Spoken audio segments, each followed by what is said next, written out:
Hola amigos, ¿cómo están? Bienvenidos a la edición de lunes de su programa Sin Anestesia, siempre por el Diario Expreso. No se olviden de darle me gusta al programa, de compartirlo en todas sus redes sociales y, por supuesto, suscribirse al canal de YouTube del Diario Expreso. Se ha generado toda una revuelta en torno a justificadas críticas al reglamento publicado por el Ejecutivo en torno a la ley que reforma el sistema de AFP, el sistema privado de pensiones.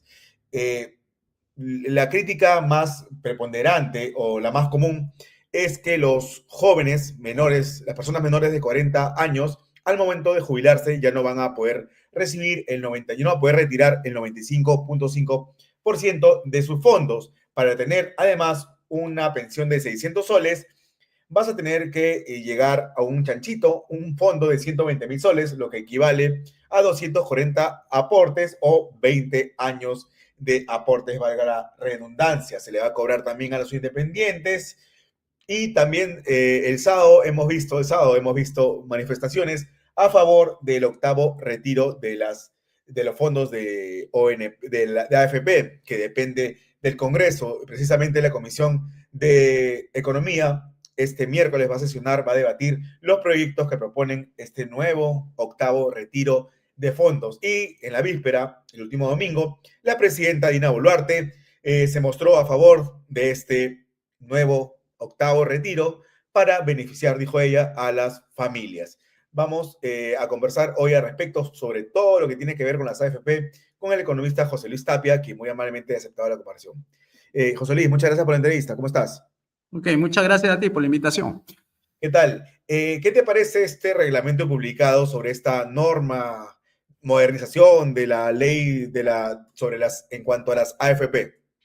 Desvía la atención del verdadero problema. El problema son los ingresos en el Perú. Los ingresos son bajos. Por consecuencia, los ahorros también. Y más aún, las AFP viven de los descuentos justamente de la planilla. Y al tener ingresos bajos, descuentos bajos, tienes pensiones que al final son propinas. Y eso es el mayor engaño de las AFP, no siendo honestas con el público. Esto sirve más que todo para gente que gana de 9,000, 10,000 soles mensuales. Entonces los descuentos sí son bastante abultados, pero no para personas que ganan 1,700 soles, que es el promedio, y encima con intermitencia laboral. Eso es lo peor, porque nadie puede decir que tienen un trabajo de por vida durante 30 años, cuando sabemos que acá en el Perú la informalidad laboral está pues casi 80%, ¿no? El descuento es 9%, ¿no? Por AFP. 10% y hay 1% de uno de comisión, ¿no? Por manejar. O sea, en total son 13, 1% y un seguro que le llaman ellos internamente, ¿no? Más el 10% de tu cuota que das como sueldo, ¿no? 20 años, yo estaba mencionando, aproximadamente para recibir un fondo de 600 soles y ya no vas a poder retirar el 95.5% de total al momento en que te jubiles, sino necesariamente vas a tener que recibir una pensión. Sí, y lo peor es que se ayuda del Estado. O sea, acá la diferencia, si no la cubres, el reglamento dice lo va a hacer el Estado a través de los fondos. Eso está dentro de lo que ya venía diciendo la OCDE. La OCDE es un organismo para mal, no sirve para las reformas, porque en nada de lo que dice la OCDE ayuda a los estados a reducirse, sino a expandirse. Y para eso necesita de las AFP, porque las AFP es un contribuyente de lo que se llaman los ingresos al gobierno. Fíjate, el 20% de las AFP, sus fondos, sus inversiones, está en bonos del gobierno. Soberano, sí.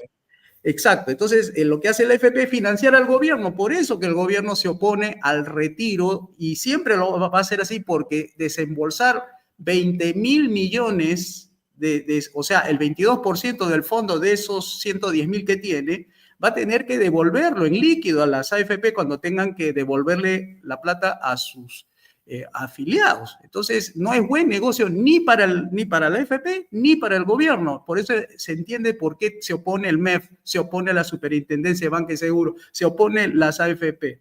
Pero cuando se trata de mirar los bolsillos de la gente, ahí sí se oponen bastante y de forma contundente. Entonces, este sistema es malo desde su raíz porque obliga a las personas, peor, de bajos recursos, y encima querían incluir a los pobres independientes a hacer contribuciones escalonadas. Entonces, el Así modelo es, los que agua cobran por todos lados, por salarios, ¿no? hace agua por todos lados el sistema. O sea, el sistema ha revelado una debilidad tremenda porque ese sistema no puede dar por la sencilla razón de los ingresos y por eso vive del Estado. Por eso el Estado tiene que darle lo que le llaman el 2% del IGB para que se sostenga. Ese ha sido el mayor regalo que le ha dado la bancada digamos, del fujimorismo. Darle 2% ahora que manejen, que son varios miles de millones que ellos van a administrar. Entonces, ¿cómo puede ser un sistema privado que vive de impuestos? Eso no es privado. Claro, además, si no consigues llenar suficientemente tu chanchito, si no consigues esos 120.000 soles para tener un aporte mínimo, el Estado va a tener que asumir, ¿no? Sí, mira, un economista ayer dio una cifra bastante interesante. Dijo que del total de los fondos que se habían retirado, había quedado solamente un 40% con fondos y el 60% de los que habían retirado hasta el séptimo retiro estaban con fondo cero. O sea, Al el momento, 40%. hay 8.7 millones de afiliados sin fondos, del total de alrededor de 10 millones. Ya, bueno, es más de lo que yo pensaba. Entonces, eso quiere decir pues, que el fondo total ha estado pues cubierto en gran parte por estas personas que yo me refiero de los 1.700, o sea, el peruano promedio. Y entonces con esas cifras nunca vas a poder llegar a una pensión, sino una propina. Entonces, eso es lo que tenemos que decirle la verdad al público, porque si vamos a seguir insistiendo que hay que hacer reformas del sistema privado, que la ONP tiene que ayudar, que tiene que ser solidario, que tienes que darle 2% más a las AFP, vamos a seguir engañando a la gente. Acá lo que se necesita es un cambio radical y eso significa hacer reformas políticas y económicas para darle más ingreso a la gente. De otra manera va a ser parche, de otra manera vamos a ver este espectáculo de que cada cierto tiempo van a estar retirando. Dina Boluarte se mostró a favor del octavo retiro de AFP, eso ha sido por las movilizaciones.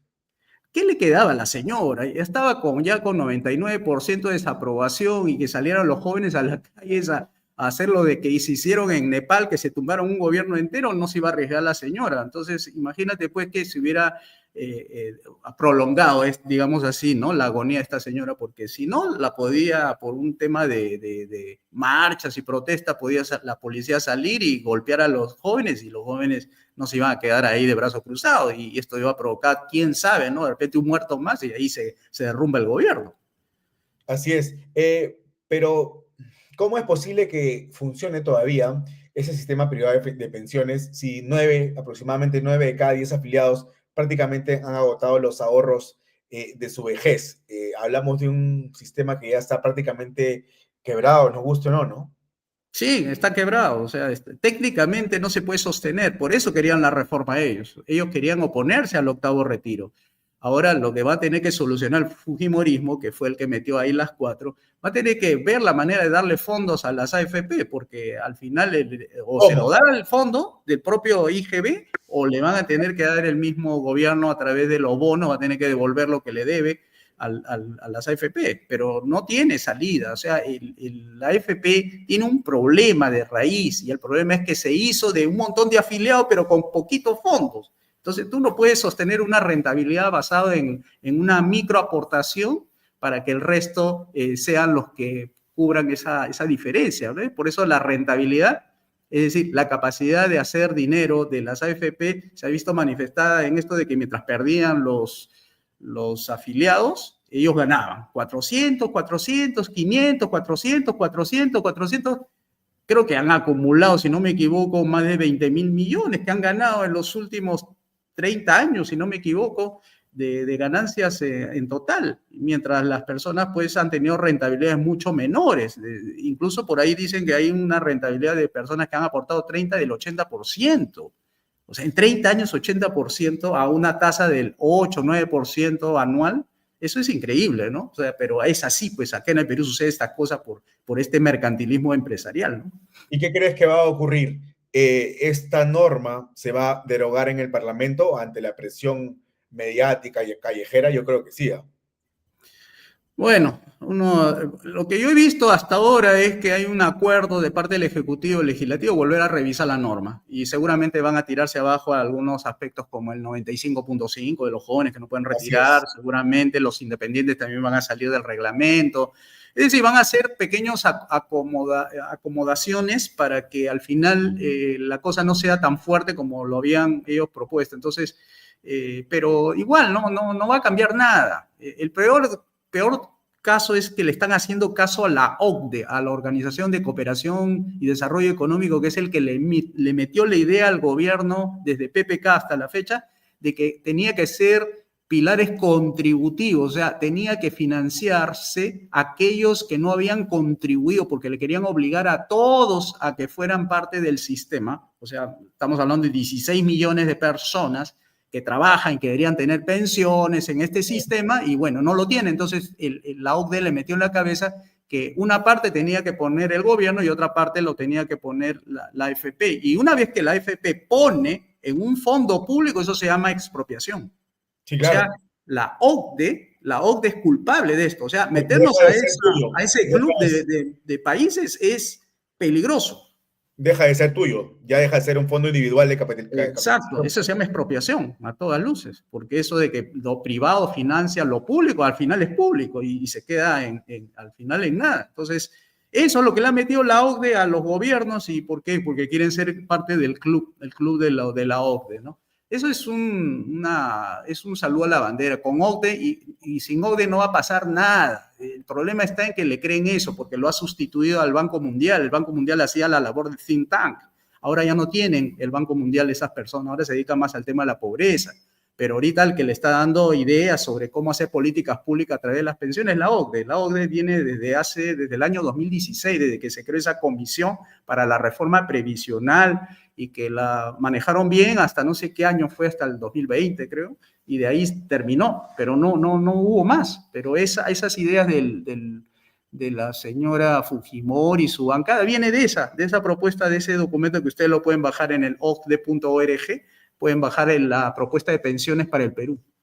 Fuerza Popular reculó y ha acusado al gobierno de desnaturalizar la reforma de pensiones y ha propuesto correcciones inmediatas, como señalabas. Ha propuesto excluir a los independientes de la obligación de aportar, restituir el retiro de 95.5% para todos los afiliados y poner en agenda de la Comisión de Economía un octavo retiro, el cual se va a ver este miércoles. No, hay que derogar la ley que crea el sistema privado y también la ONP. La ONP también es un sistema Ponzi, es un esquema de financiamiento de los que vienen abajo. O sea, los de arriba están bien, pero los que vienen abajo es lo que no van a tener pensiones a la larga. O sea, estamos hablando de que dos afiliados en la ONP financian a un afiliado, o sea, a un pensionista potencial. O No, sea, la ONP dos. es peor aún. Claro, debe ser uno a uno, no cómo va a ser el que dos financien a uno.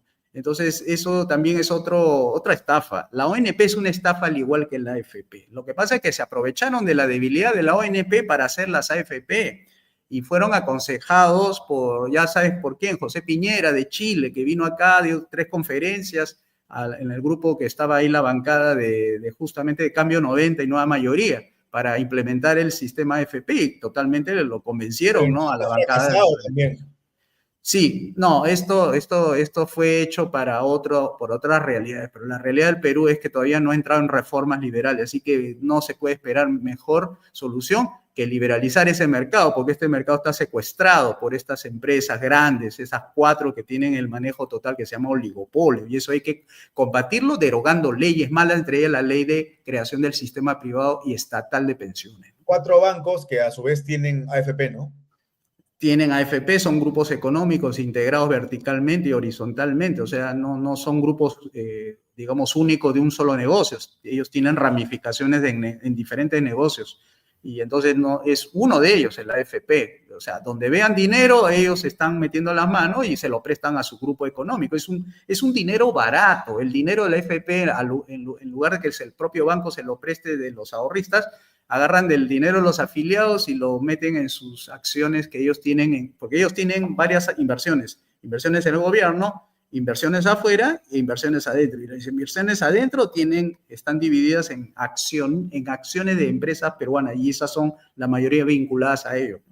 Claro, el Congreso aprobará este octavo retiro de AFP tras el respaldo del Ejecutivo.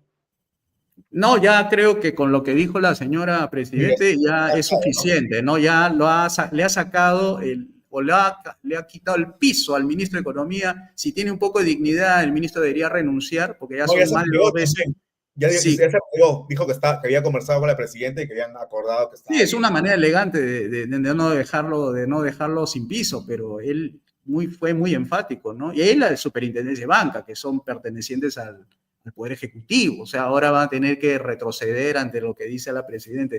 Entonces, debe renunciar si es que quiere tener una buena recordación el ministro y no los ministros que le dicen sí a todo lo que dice la Presidenta, ¿no? ¿Y tú estás a favor de este octavo retiro?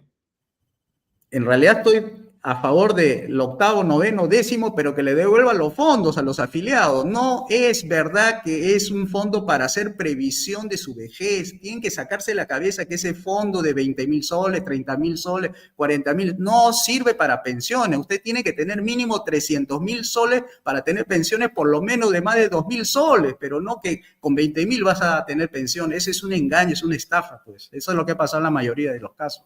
Con 120.000, reitero, 120.000 soles vas a tener una pensión de 600 soles. Sí, y esos 600 soles, proyectalo de aquí a 20 años a ver si esos 600 soles van a valer lo mismo. Eso se va a depreciar, encima que tenemos moneda fiduciaria, deberíamos tener patrón olo, pero no tenemos eso. Pero acá estamos hablando como si 600 soles fueran el mismo poder adquisitivo de aquí a 20 años. ¿Qué hace con 600 soles? Una canasta básica es 400 soles, ¿no? Sí, claro, es una burla. Debería ser voluntario el aporte a cualquier sistema de pensión, ya sea ONP o AFP. Mira, primero hay que comenzar con las reformas para que se eleven los ingresos. Cuando ya tienes ingresos de 20.000, 30.000 soles mensuales, solito la gente va a empezar a mirar su futuro. Pero ahorita la gente está mirando el presente de corto plazo, porque son 1.700 soles mensuales que no alcanza y encima tiene que pedirle a ellos descontarle para que ahorre para su FP. O sea, una persona de 1.700 soles de promedio es imposible. 1.700 soles es el promedio. Porque ese no es el promedio del ingreso de un peruano, digamos, cualquiera en Lima o en cualquier parte del Perú, pero que esos 1.700 no es para que tú de ahí saques un pedazo para tu FP, o sea, el 10%, 170 soles, sirva para tu pensión, porque con 170 soles no vas a lograr esas pensiones que tú esperas. Por eso no esperen de que con fondos de 20.000 para adelante piensen que eso es lo que van a tener una pensión. Que se olviden, que más bien se pongan a pensar en cómo hacer que los ingresos de las personas suban, porque a partir de eso recién podremos hablar del tema previsional. Además, como ocurre en China, ya los propios hijos mantienen a los padres, como ocurre allá. Se han capitalizado tanto los chinos que ahora regresan a sus lugares de orígenes y le llevan a los padres a autos, línea blanca, muebles y encima dinero.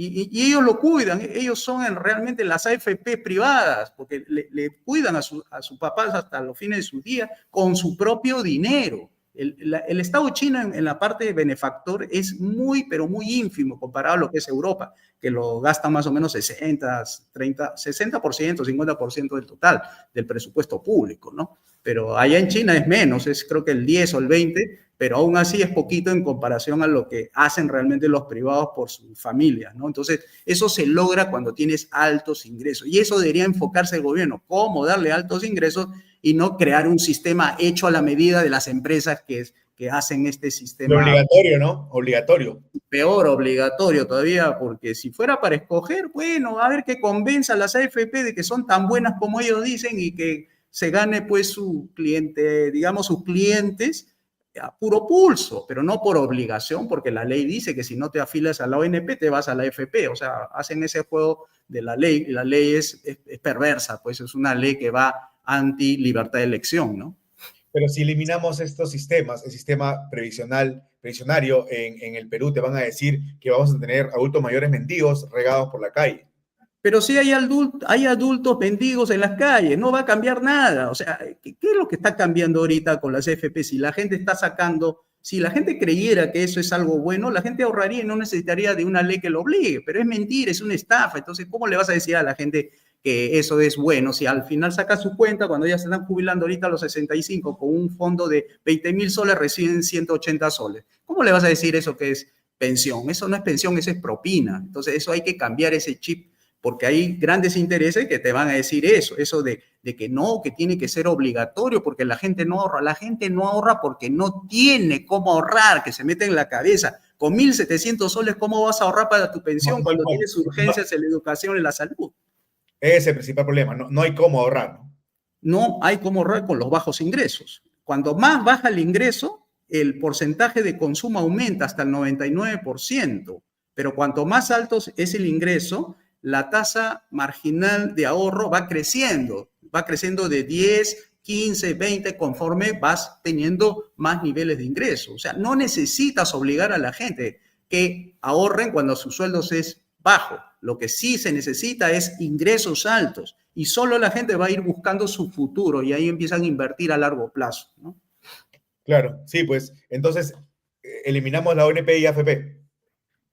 Pero, repito, tiene que hacerse con un conjunto de reformas drásticas, porque ¿de qué sirve tener una reforma de las pensiones si no hay buenos ingresos? Si los buenos ingresos te los forman otras reformas. O sea, la reforma de las pensiones está hecho para países sofisticados, tipo Suiza, Que tienen capacidad de ahorro. Tienen capacidad de ahorro, ¿no? Ahí, bueno, de repente se dejan ellos mandonear por el gobierno, pero en países emergentes con 1.700 soles no se le puede estar obligando a la gente a que ahorre en un sistema diciéndole de que la gente es inconsecuente, irresponsable, etcétera. Prueba nada más, mira, la gente, si fuera mentira de que la gente es, digamos, responsable, ¿por qué la gente financia la educación de sus hijos de 11 años, desde la primaria hasta la secundaria?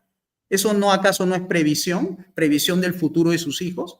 Y cuando se meten a la universidad no es previsión de su futuro profesional. ¿Cómo que la gente no sabe lo que es hacer previsión de la vida de sus hijos? Y lo están haciendo en la práctica al mandarlos a educar. Y a mí no me gusta el Estado paternalista para nada. A nadie le gusta recibir. El peruano en general no le gusta recibir, solamente que lo obligan, le meten ideas en la cabeza de parte del ministro y encima son derrochadores en el Estado. Entonces todos empiezan a imitar al Estado pensando de que es algo así como una gran ficción del cual todos sacan dinero, como decía Bastiat, ¿no? Entonces, eso hay que cambiar y eso se cambia cambiando las reglas institucionales. Y eso significa hacer reformas. Para que se hagan reformas tiene que haber una corriente política que empuje esto hacia adelante. De lo contrario, vamos a tener muchas bancadas fujimoristas, de Podemos, todo haciendo lo mismo, porque esto puede ser un aviso, pero no quiere decir que esto se consolide. O sea, si hubiese una corriente política en el Congreso, seguramente podría hacer algo al respecto, pero no hay una corriente liberal clásica que pueda eso plasmarlo en derogación de leyes y hacer repotenciar el ingreso económico de la gente, que es lo que se necesita ahorita. Sí, definitivamente. Entonces, que quede claro que ese sistema está fallido, ya tanto sea ONP o AFP, porque la gente no tiene capacidad de ahorro, ¿no? Sí, no hay ingresos, los ingresos son bajos en el Perú. Chile gana 20.000 soles para arriba, o sea, no es poca cosa. Y además ellos les ha costado cerca de 30 años acumular. Nosotros podríamos hacer menos tiempo si se liberaliza todos los mercados, pero como no lo quieren hacer, bueno, entonces están postergando el incremento de esos ingresos, porque si lo hiciéramos al estilo China, abrir todos los mercados, ya estuviéramos en menos de 5 años duplicando y triplicando nuestros ingresos, ya no habría necesidad de AFP. La gente misma estaría buscando opciones de cómo meter su dinero. Inmuebles, etcétera, ¿no? Por ejemplo. Claro, puede ser terrenos, puede ser bonos, puede ser. Ahí empieza la educación financiera. Ahí se van a meter muchas empresas a orientar a la gente que tiene bastante riqueza. O sea, cuando empieza la gente a decir, ¿en qué invierto? Dice.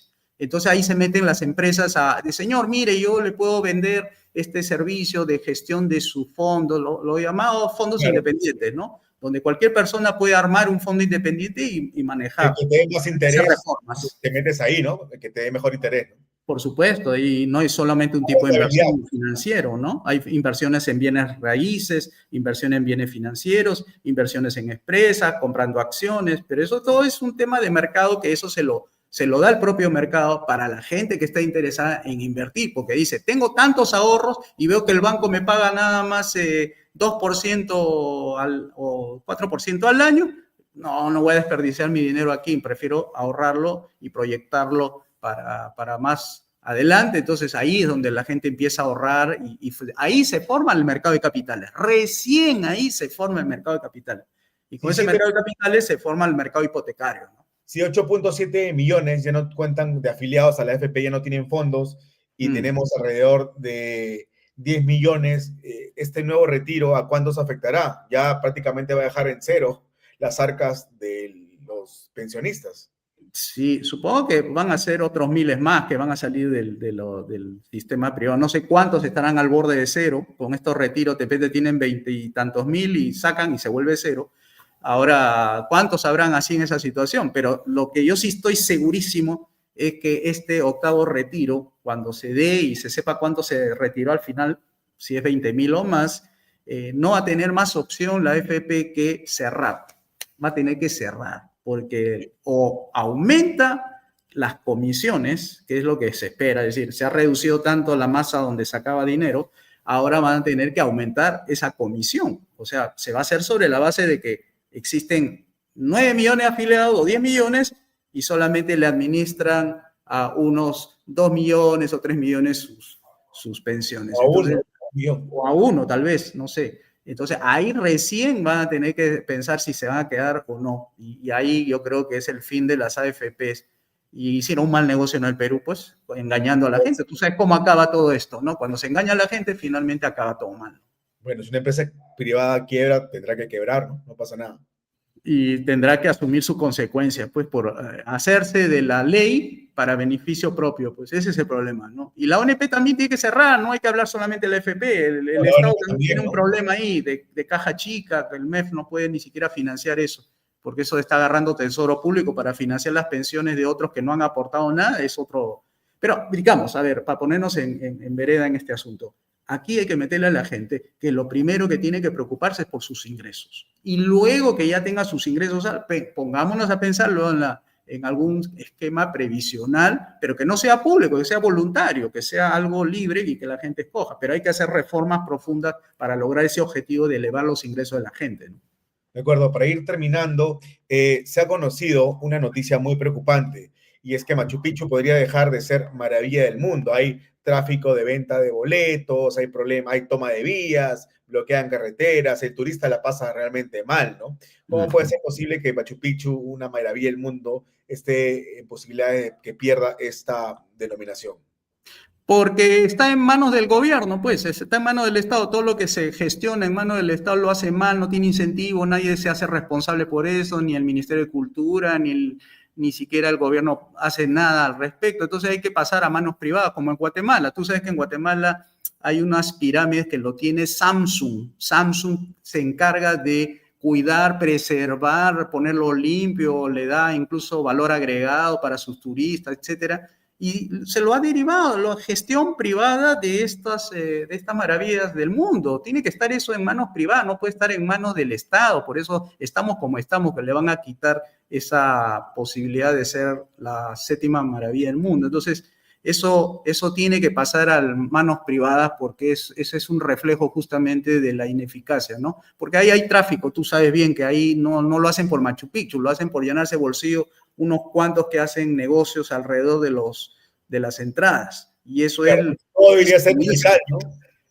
Y debería ser lo que diga el sector privado, que diga cuál es la mejor manera para que la gente que vive ahí en Aguascalientes, que vive en el distrito de Machu Picchu, se llenen de dinero para que justamente el turismo genera rentas y lo que tienes que hacer es promover el turismo dándole en concesión para que lo administre bajo contrato o ley, si quieres así, para que lo administre y Machu Picchu vuelva a ser ya no la séptima, sino la primera maravilla mundial, pero hay que darle eso y vas a ver cómo se llenan los bolsillos el alcalde de ahí de Aguas Calientes, de Machu Picchu, el turismo, las agencias de turismo, la Cámara de Comercio y Turismo de Cusco, todo empiezan a revitalizarse gracias a ese activo que tenemos, ese activo maravilloso, en lugar de que esté en manos de unos cuantos burócratas estatales que le han metido a la gente, que es mejor que lo tengan ellos a que lo tenga una empresa Ni privada. siquiera el Estado es tan inútil que ni siquiera ha podido construir